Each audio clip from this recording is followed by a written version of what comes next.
Градоначалникот на град Скопје Урсе Георгиевски објави видео од големата акција за расчистување и уредување на коритото на реката Вардар, како и на пешачките и велосипедските патеки дуж кејот. Според Георгиевски, во изминатиот период се спроведува координирана акција за темелно чистење на просторот околу Вардар, со цел да се подобри изгледот на еден од најпрепознатливите символи на градот. Она што со години беше занемарувано и ја нарушуваше сликата за нашиот град, заминува во минатото. Вардар е символ на Скопје, негов белек и простор што им припаѓа на сите граѓани, порача градоначалникот. Тој истакна дека станува збор за континуирана активност, а не за еднократна акција, нагласувајќи дека кејот ќе се одржува секојдневно.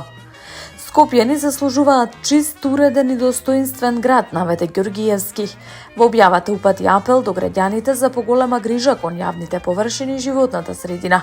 Акцијата опфаќа чистење отпад, расчистување на обрасната вегетација и уредување на просторот покрај кејот, кој секојдневно го користат голем број граѓани за рекреација и прошетка.